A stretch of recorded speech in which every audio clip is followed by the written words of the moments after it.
lineouts, rucks, engage!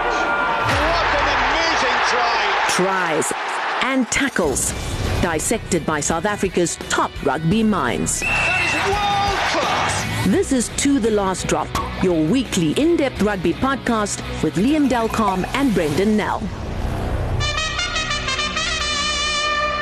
This is To The Last Drop. I'm Liam Delcom. And I'm Brendan Nell. This week, the Springboks traveled to Argentina for a biggish occasion because it can be one in which they win the rugby championship for the first time since 2019. They've selected a team that has made, well, features 10 changes from their last meeting against the All Blacks in Cape Town. And despite the 10 changes, you still get the feeling, Brendan, that they mean business. Wrap up the championship this week and potentially turn the Nelspruit game, the Mbombela game, into a celebration. Oh, I definitely think so. I think just some of those backline selections that they had there, obviously they telegraphed a lot of their selections by the way they left 7 players at home. Some of them we've now heard were injured as well. But just Apalele Fassi's about the most inexperienced guy there, and he deserves another game after he's showing against the All Blacks at Ellis Park. But to me, the selection of Kobus Reinhardt and Andre Pollard, that's probably the most telling sign that they're going for the jugular. Yeah, they certainly got a youngish lock pairing, but a lot of talent, and they back these guys. And if you look at some of the stats, a guy like Ruan Lukia was probably made the most tackles in that second test in Cape Town against the All Blacks, and he's certainly a workhorse. But this is a young lock pairing, a young loose trio. And, they're backing them all the way. So, look, I suppose they could have gone full ball with their World Cup squad, but I think against Argentina, they've traditionally come out tops by backing other players as well. You say back all the way. I looked at that squad when it was announced. So the 7 established names, including Sacha Feinberg-Mngomezulu, also left behind. And I looked at that squad and I thought, geez, they could actually, in this test in Argentina, select a team in which the bench ends up with more average caps than the starting 15. So they didn't quite go down that route. If they had, for instance, a guy like Malcolm Marx on the bench as well, next to Eben Etzebeth, and maybe Pollard on the bench and start with Libbo, then suddenly that dynamic changes, and then you would have had a bench with a lot of experience. The bench still has a lot of experience. But as you pointed out earlier, they are going for the jugular by playing Pollard from the start, and Malcolm Marx, obviously, who hasn't really started this year, he's been playing off the bench, he gets a crack. Well, yeah, I think Malcolm was the one I think a lot of us want to see start the game. Yeah, I think he's by far, in most South African at least, minds the best hooker in the world, and probably in 8 out of 10 other nations, you'd probably find they think the same. And I think it's been a mystery to some of the guys why he hasn't started more games. But saying that, the Boks obviously know how they want to use him, and his impact in the second half against the All Blacks was immense, and it really turned the game. So it's nice to see him starting now, and they're obviously looking to get that ascendancy up front very, very quickly. Just 2 things on the selection, and one on the selection and one on the non-selection. I thought we should address them. One, Hendrik Wessels is the backup hooker. That's an interesting choice. Given that Bongi stayed at home to rest, they have got Johan Krobelaar there, and you would have thought maybe he would have had a go. So him at backup hooker is quite an interesting one, especially because I think Argentina got a pretty decent lineup with Lavanini and some of those guys. And then the second one being last night in the press conference, Rassie had a bit of a dig at Sacha, saying that he sort of masked an injury. And he was very lucky that his words were, he was very lucky they won the games. And maybe we should just quickly play the clip so that people can, who didn't hear it, hear what we're talking about. And you sort of got a bit of irritation. Rassie's not a guy to come through and attack players in press conferences. But you got a sense there was a bit of irritation at the entire situation. So have a listen. Sacha will only be ready for the AWA tour over me. He injured his knee before the first test match against All Blacks. And he played in that game. And then the Wednesday, the next week, I asked him why he limping. And he said, no, he injured his knee last week. But I actually then wanted to pull him out of the team because he was limping. And on the field, even. And that's what our players must understand. when the young guy, we have respect for everybody, but you must be honest when it comes to injuries. Nobody who's got injury who's 80% ready, or better in the Springbok that has no injuries, who's 100% ready. So, Sacha is lucky that we actually won those test matches, because, he gambled a bit, and he's having the op now. The knee, I'm not sure exactly what's wrong with the knee, but it will be only ready in 4.5 weeks. So, yeah, I don't think he won too many friends in management with masking that injury, especially where the Boks are very much about being honest and open, and players not being available on Monday and not being able to play on Saturday. I know at the Stormers they exasperate sometimes because of the way Sacha goes about his business as a fly-off. I mean, he would run into situations not fearing for life or limb. And they probably want their fly-off to maybe to just take it a little bit easier in these games, in these situations. But he's an exciting player and an excitable character, and obviously he wants to play, and you can't fault that. But I mean, obviously in this instance, there is team protocol to observe, and he probably just felt that some of this is all on a need to know basis. Yeah, well, I think with a young player with the youthful exuberance, there's never a bad thing to so just keep them in check, keep those feet on the ground at times, because I think things have gone so well for him this year, and he's been on everybody's lips in terms of the way he's played. So to have something like this happen, I don't think it's a bad thing. I don't think it's a train smash. But certainly, I think Rassie probably privately laid down the law quite a bit to him about how these things work. And I don't think they'll see him make that mistake again. Interestingly, though, he's out of the Nelspruit game now as well, so he's out for 4.5 weeks of this knee injury. And it was just a bit of a shock for us, because I mean none of us knew about it. And only if Rassie didn't mention it last night, it would have been a state secret till then. Yeah, in fact, the way I wrote about it is that it was kept secret at the start by the player, and then the Boks kept it secret for because it's something they could have revealed when they announced their squad, but they opted not to. Maybe they didn't know the full extent of the injury, but then you would have imagined that they should have. But they opted not to. I just wanted to return very quickly to the point you made about Malcolm Marx. We should probably also not forget that he had a long injury layoff, and he saw no action whatsoever before the international season. So I thought maybe, they figured, let's just ease the guy in a couple of minutes here, a couple of minutes there off the bench. And that obviously has increased game by game. So, yeah, he's obviously now fully up and running. Yeah, the interesting one about that as well is, I mean, the Boks often, we might not see it so much, but the guys who study the scrums, Don, Himon, those guys often talk about the way the height of the players influences the way they scrum as well.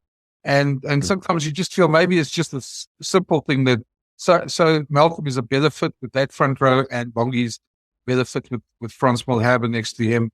But it is one that I'm glad to see him starting, and hopefully, I'm not sure he'll start at Nelspruit if they win this week, but it's good to see him back in a starting role.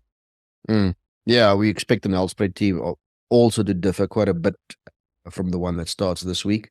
And of course, if they get over this hurdle, as we mentioned at the start of the show, it becomes an occasion for celebration. So, they would want to put their best foot forward as well and give the fans something to crow about. So I suppose we should do a prediction. I mean, Argentina have been pretty. In fact, we should. Yeah. You go first. I will. But they obviously ran right against Australia, but it very much looked like something we've seen in Australian teams from time to time, where they've just gave up in that second half and everything just stuck for Argentina. But they are certainly a good side. Rassie's made the point a couple of times about how their strike runners come from their sevens team, which dominated the World Series the last couple of years. Certainly, they've got a couple of big backs there that can cause problems, and they've got great feet.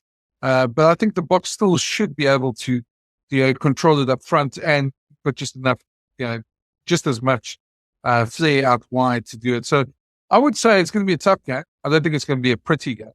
I think we're going to be in for a hostile crowd. I don't quite know Santiago del Estero, but that seems like a very small town in the middle of Argentina. It's their first one there. I think the Boks have played in Tucumán. They haven't played tests there. They've played midweek games in Tucuman. But as far as my memory goes back, I think it's the first time in that neck of the woods playing a test match, because it's not, as I said, it's not too far from Tucuman. Yeah, well, I mean, if Tucuman's anything to go by, we expect a little hostility. Anybody with a long memory will remember the infamous game that the Boks played there. I think it was 94, wasn't it? 93. 93. So I'm gonna go for a Bok victory, but an ugly Bok victory by 4 or 5 points. Yeah, I think it'll be a helter-skelter game. I think a lot of things will be happening at the same time. It'll be quick-paced, but I think there'll be lots of errors. The endeavor will be there, but there'll be limited time for the ball carriers to do their thing. So there will be lots of mistakes. But I think it'll, in the end, actually, I'm going to differ from you. I think it will be actually all of it entertaining. And at the end, I think the Boks will prevail by just a few points. I'm going to say the Boks by 2. Ooh, very close there. Yep, very close. Okay, well, then I suppose the other thing happening this weekend, so briefly we should mention that the URC is starting. There's no South African teams involved. They postponed their derbies for the first week. So we've got a bunch of URC games happening, but we're not going to concentrate on that this week. We'll give it some full attention next week, ahead of the first round with South African teams in it. And we'll come up with proper predictions next week when we're fully up and running. Yes, because then I think it's a bit easier for us then as well, because we probably have seen a bit of the team, so we know what to make of them. The first week is always a difficult one. But then we look at, there's a Currie Cup final. And 2 very entertaining semi-finals. The one at Loftus in particular, a lot of drama. And I just still sat there shaking my head about how the Bulls just couldn't plant a knockout blow against 12 players. And I wrote a piece this week, Liam, and I was just looking to get your view on it, on SuperSport, where I said the Bulls must actually work so that they don't become the Leinster of South African rugby. Now, Leinster are obviously a very accomplished club, so I'm not talking about the good part of that. Talking about the fact that Leinster have lost every playoff game since URC's been formed, and this is now the 3rd Currie Cup in a row, which the Bulls have told us they're going to win. They're playing experienced sides, much more experienced side than all the other teams. But then failed to plant their knockout blow. And if you add that to 2 URC finals, which they lost, and the Rainbow Cup final that they lost, there's an argument there that, mentally, something needs to change at Loftus. And I know they'll probably scoff at this and say there's nothing wrong. But certainly for Bulls fans, probably be a bit of a worry. Feeling the blues there, Brendan. The Leinster and Bulls, analogy. I think it would be a little bit disconcerting for them and for their fans, because if you look at the way they recruit and the way they go about their business in these different competitions, it's clear that they want to win everything on offer. Whether you speak to the coach or whether you speak to the CEO or whether you speak to, when I say the coach, I actually mean the director of rugby, or whether you speak to the president of the union. They're ambitious. They want to win everything on offer, and there's nothing wrong with that. So when you do fall short, and obviously there has to be questions, and they've now fallen short, as you well pointed out, in some really significant games. I don't think there's anything wrong with, there can't be anything wrong with big match temperament, because, I mean, they've got some really accomplished players and some winners in that squad of theirs. So it's a difficult thing to put your finger on, and it probably will invite further interrogation from within. So we're not sure how that will come out, or what will come out in that wash. But that was certainly a very entertaining, drama-filled semi-final. I mean, you couldn't script that. Bulls had a couple of chances of winning it, failed to do so, and got stung. You almost always felt the longer the Sharks stayed in it, the better their chances became. Of course, there's another conversation which will be happening behind the scenes as well about how good this is with a long URC season ahead, and the timing of this Currie Cup, and the way teams like the Lions and the Sharks will go into URC straight from this with an extra couple of hard games under their belt, which would be good at the start of the season and might catch them at the end of the season. But we got a big final this weekend. First final in Joburg since 2015, I believe. Hoping for the Lions, they're hoping that this sort of kickstarts the same sort of run that they had in 2015, to to three consecutive Super Rugby finals after that. That's a big one for them. I mean, their last appearance in the final was in 2019 when they lost to the Cheetahs. The Sharks' last appearance in the final was 2021. So they will feel that it's time to get domestic silverware. The Lions are certainly more overdue, and of course, a lot has happened at that franchise since they made those three Super Rugby finals. They have a particular business model that differs from the other three franchises. So if they can lay their hands on a trophy, it will maybe soothe some of the pain that they felt over the last half a decade. Not going to go too much into that because I'm coming up with our interview right next after this, our weekly interview, which will be with Lions coach Mziwakhe Nkosi, who will talk a bit of Currie Cup final day. But then let's just give a prediction. What do you think is going to happen on Saturday? Sharks will be very difficult to put down. I think it's going to be very close. And I think it might turn out similar to what we saw in the semi-final. So I want to give it to the Sharks by 3. I think the Lions might just take it just on the back of crowd and everything there. But I think we're looking at a high-scoring game, and I'd say Lions by 5. So let's see next week who's right. And on that note, let's go straight into our interview with Mziwakhe Nkosi, who's coaching the Lions in this Currie Cup final. So have a listen. And here is our guest, Mziwakhe Nkosi, the Lions coach, the man who only saw his team take a defeat once this season in the Currie Cup. That happened to be against the Sharks, the team they're coming up against this weekend. Mziwakhe, welcome to the show. Are you happy to have the Sharks back at Ellis Park? Liam, Brendan, thanks for having me. Yeah, I mean, you know what, you can't pick and choose who you're going to play in the final, but in the round robin phase, we probably went at our best against them. So perhaps there's an opportunity for a little bit of redemption. Was that a bit of a, not a wake-up call, but I mean, did that sort of stir you in a way and maybe got you thinking in a different way after that defeat? Yeah, I think more than wake-up call, I think it strengthened our convictions in the way we want to play. We probably went away a little bit from the way we wanted to play and got almost stuck it into the way, if I remember correctly, Lionel Currie and those guys just into the kicking game the whole time. So we just, like I said to you in the press afterwards, we just never threw any punches. We sort of just waited for something, and there was no catalyst in anyway just to get us going. And everything in that game seemed to just work for them. I mean, bounce of the ball, and I'm not taking anything away from them. They played really well, but they certainly clicked in that game after showing poor form before. Yeah, and then we 2 weeks prior to that, we'd actually beaten them down in Durban, and we felt we could have won by a bigger margin.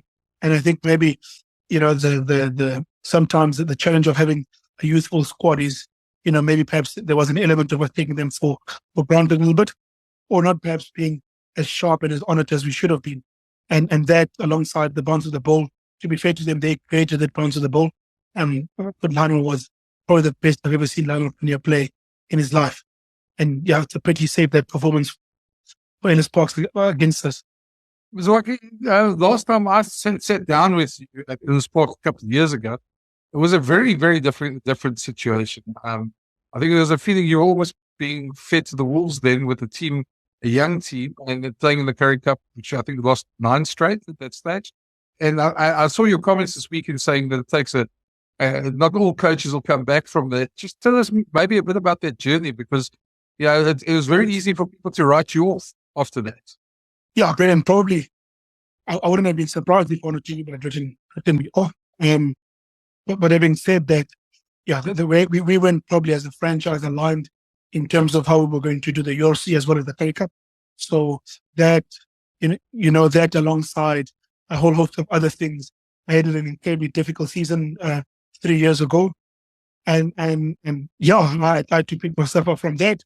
And I'm not afraid to say that I'm proud of the way I've done it.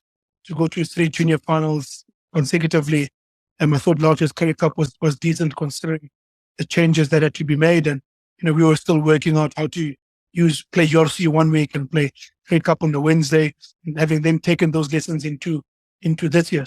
So I've certainly grown as a coach, and maybe with a bit of grace, I survived and could still hang in there. What does that say for the system in which you operate? Because often, I mean, whether it's in rugby or in other codes, we see it as well. There's a couple of defeats, and then there's a need to change. And obviously, the coach is almost always first in the firing line. What does that say for the faith that the other people above you in the food chain at Ellis Park placed in you? Yeah, what did you make of that?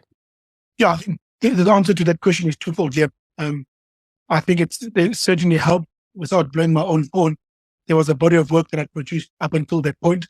In terms of the work that I put in and a couple of trophies that I'd won for the franchise before that from a junior perspective. And then, sometimes the top brass incur some criticism, but to be fair to them this time, I think they'll be the first to admit that wasn't the most ideal and enabling environment or best environment for any young coach to function in terms of alignment and the way we wanted to do things. But then to their credit, they stuck to their word, and not to say there wasn't any robust and rigorous conversation, but they stuck to their word, and thankfully I've stayed in the job, and hopefully this is just reward for them backing me as well. I want to ask you, Mziwakhe, I know you're not the URC coach. I'm sure that's going to be your first part of your answer anyway. But with that in mind, I mean, Cash is the URC coach. You guys have got less contracted players than the other franchises. You've got to use your resources a lot better. And you've used a couple of the URC players in the last couple of rounds as well. Is this going to be the Lions here in URC? I know it's a bit unfair because you're not the coach, but we've seen an upward trend for the Lions the last couple of years. But is it that they maybe still those youngsters coming through, or maybe still need a season or two just to adjust to that and just grow? Or do you think this is a year that the Lions the players you've coached, could really burst onto the scene and surprise everyone? Yeah, brilliant. Funny enough, my opinion is actually a hybrid of what you said. I think we've certainly shown an upward incline, and credit to Ivan and those guys who've done a really good job. But what we've done, and I think that that's the healthy thing, what this Currie Cup has done, I actually mentioned it in the post-match presser, is that it's created a bigger place and a bigger pool of players. If you ask me, if JT Pretorius is one of the better sixers in the country, Renzo du Plessis is not far behind if he's behind. If Ron Venters is very close to Arnold Lowe and BJ Dixon in terms of blindside flank, and then Siba Komo's not. Grabby van der Berg is in and there, but in terms of a scrum off, I don't think Sanele and Nico Steyn are far behind. So what we've done is we created a larger pool to choose from. So it'll be incumbent on us from a franchise point of view, and even in particular, to rotate the group a whole lot more and a whole lot better. And I think that's possible. I think that's what this Currie Cup has done. If I look at, let's take an Emmanuel Chituka with Penta or Jared Keynes, I don't think there's a massive difference between Chituka, Franco Horn, Jared Keynes. They're all Eastmen. So what I'm trying to say is there's a bigger pool to choose from, which will enable the Lions to rotate a whole lot more, which will then, and I think, create better consistency. So then the second part of your question is, do I think this is the year? I think this is the year into a breakthrough in terms of playoffs, and then hopefully a result or two can propel them into the quarters. But I certainly feel that we're going to carry on in this upward trajectory. That the upward incline. What would be the biggest for the young players in particular, the ones that aren't really schooled in URC yet but are showing immense promise? What do you think the biggest adjustment is playing in URC? Because, I mean, we've seen the Lions very much at a team that excels on the front foot. I think you averaged 47 points in the league stages of the competition. But obviously the demands of URC and how defenses are broken down, they are a bit different. What did you say is the one thing that they need to latch on very quickly playing at a high level? Look, I think what the URC has shown in terms of the other countries as well is people have adopted the tempo at which you can play the URC, in particular on those surfaces, those hybrid surfaces that you get overseas. So the biggest challenge for the youngsters is the tempo of the game. The physicality that Renzo just, if we use Renzo du Plessis, was an obvious example. He's just as physical as any other loose forward that you'll find. But the tempo is the biggest challenge for them, as well as the travel. You go overseas for 3 weeks, playing in different conditions to play, and that's the adaptation. If you play in Callaway, in Connacht, and then go and play in Treviso. Connacht, you're playing into that massive gale force wind. You play in Treviso, it's a bit muddy underneath. So adapting to those different conditions is probably their biggest challenge, as well as the tempo. If you think, whether you're playing at Ellis Park, you're playing at Bloemfontein, you're playing at Loftus, and I think the pitch at Kings Park has become better. And you play at Kings Park, playing the same surface, isn't it? So, and the conditions are really different unless you're playing in Durban in the summer. So the adapting to playing in different conditions and how you adapt to tactics, that way, is probably going to be the biggest learning curve for those guys. Get back to the Currie Cup, though. I mean, how's the excitement around Ellis Park this week? And I mean, do you feel that you guys? I mean, you had a wonderful season. You had a wonderful semi-final.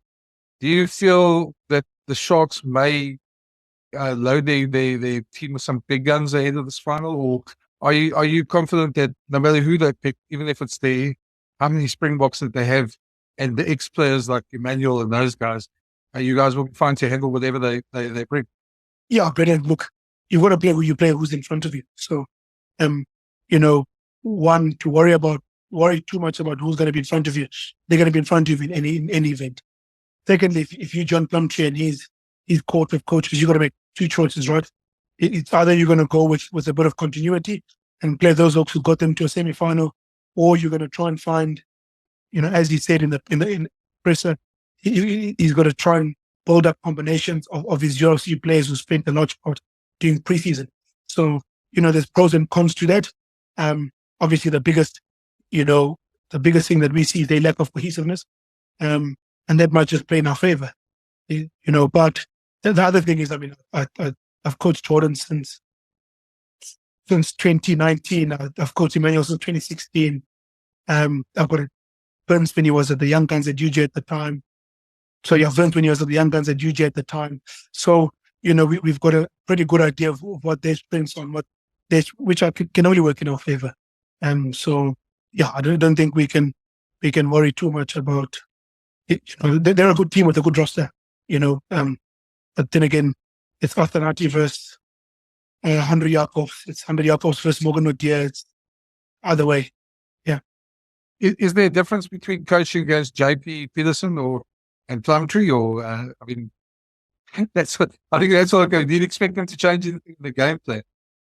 Yeah, there's definitely been a change. Funny enough, the loss against had beaten JP 4 times in a row up until our loss against them in the Currie Cup, because obviously we coach against each other in the under 21s as well. And yeah, he was a bit of a relief man, but there's definitely been a change in the way in terms of their K model. JP, it was a young group, very inexperienced. So with Lionel Currie at 10, so they implemented a very pragmatic game plan, to be diplomatic, so they had a hell of a kicking game in terms of when JP was there. And now with Plumbing and with Dave Wessels, there's a bit of, you can see that there's a bit of more ball in hand approach. There's lots of counter-attack, having watched the last 3 games with this particular team that John Plumtree and them are taking this counter-attack, this ball in hand.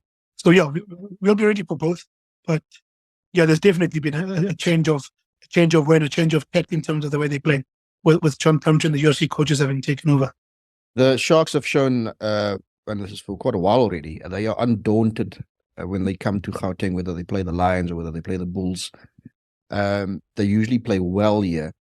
How much are you hoping the Ellis Park factor will help you this weekend? Because obviously the more bums you get on seats, and that's not to say that there aren't traveling Sharks fans or fans who reside in Johannesburg.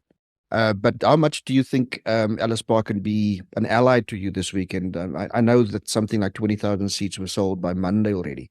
So are you hoping for an enthusiastic response from the stands? Yeah, I think Liam, to be fair, hopefully we've given the supporters something to come to the stadium about. There's been a big drive in terms of, one, us playing rugby that's attractive to winning.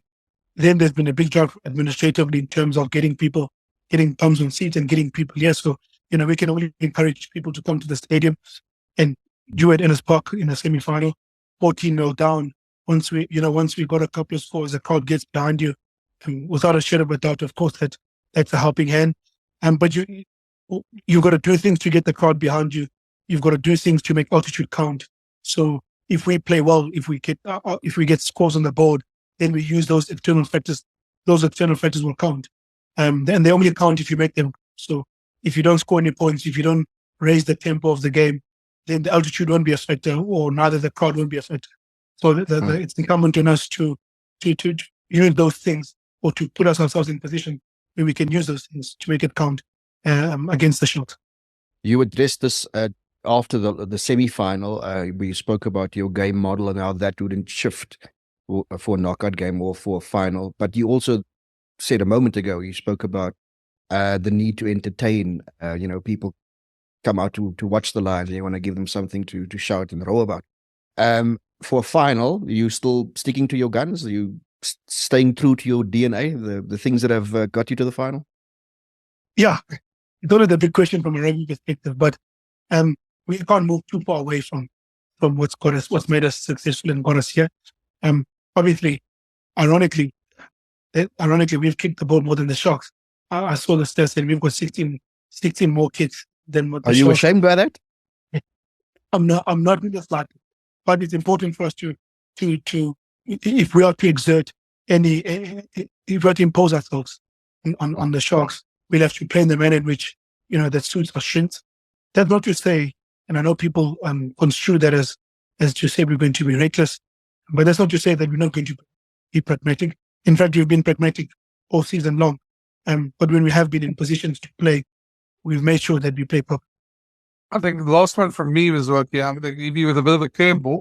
I know all your attention's on Saturday, but a simple question, but also a very complicated question.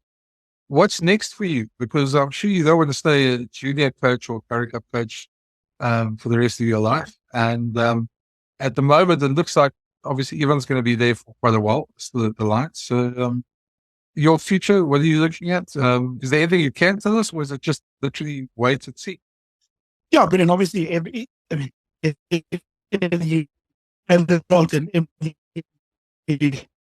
particularly now, a job. It's not just that we don't win the rugby championship with the junior Springboks. I went overseas with them, which was, we caught a mixed bag of results, but that was a hell of an experience for me, having coached SA schools to now translate into junior Springboks. That was cool, having been involved with them for the rugby championship. So that'd be something I'd be interested to go into in terms of a national point of view. But the next step is to get into the URC setup or a URC setup. But as you and I know, and I think you've been writing about rugby for a long time, timing is everything, and one's got to take the right opportunity at the right time. And it's like, the coaching game's a long game. You hell of a out by saying I don't plan to stay in the junior ranks for too much longer. But timing is everything. One's got to make sure that you take the right gig at the right time and with the right environment. In particular, in the country that we live in, I've seen national coaches take gigs that were probably due to them, and it's backfired. So, or taken domestic gigs. So, the challenge for any coach, and there's no science to it, or there's no formula to it. Because there's a feel is one got to make sure that you take the right gigs at the right time, but the biggest thing to that is creating opportunities. Hopefully, and by going to the final, one creates an opportunity, and again, if I get another opportunity, keep creating opportunities to go further. I was just going to add the last one quickly. Are you disappointed you're not facing Pee-wee this week? Because we are actually to you. Yeah, Pee and I've obviously coached against each other for a long time. Back in 2012, when we were still schoolboy coaches, in fact, we coached at Wilde Club, we coached each other against each other at the Craven Week. When he was with Board, I was with the Lions Craven Week teams. So when he was at the Sharks, coaching in the juniors, and I was at the Lions coaching in the juniors. So, we brought it to the point that we actually had a conversation that we both dissected his game yesterday. We were on the phone for 2 hours. And I guess the bottom line is at 20 points to 7, one more score buries the game.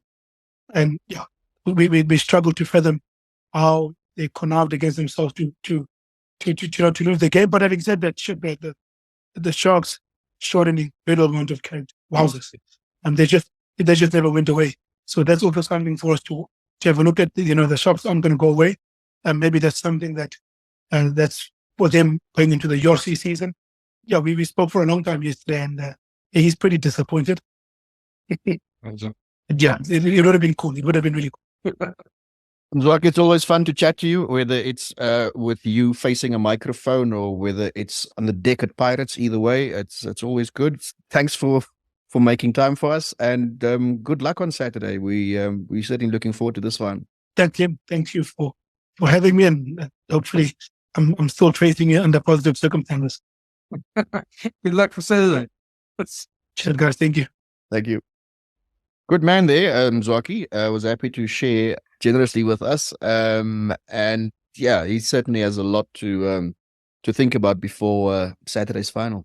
Yeah, and there was a time a couple of years ago, and I mentioned that in the where I sat down with them, it really felt like they were throwing him to the wolves, giving him the Currie Cup a couple of years ago, not giving him the players, not giving him the support. And yeah, I suppose they've learned from that, and that's good to see they have learned from that, because he's definitely him and Piwe are two of the brightest coaching prospects in this country, and hopefully we'll see them do better things. It's pity they can face each other, but I suppose he'll think the champagne's just as sweet if they win on Saturday. Yeah. Mziwakhe always brings an interesting energy to a room, so good luck to you on Saturday. Yeah, that is good. Anyway, that's our show. We'll chat to you next week, guys. We'll have the books back. I'll be in Nelspruit. You'll be joining me there later the week. Yeah. But it's going to be another big week, another big Springbok, the last big domestic Springbok week for a while. It will be. And it's, we are kind of predicting it. It'll be a week of celebration down in Mbombela. So let's, in fact, that won't be the only celebration, Brendan, but let me remind you. So there is an awful lot to look forward to next week.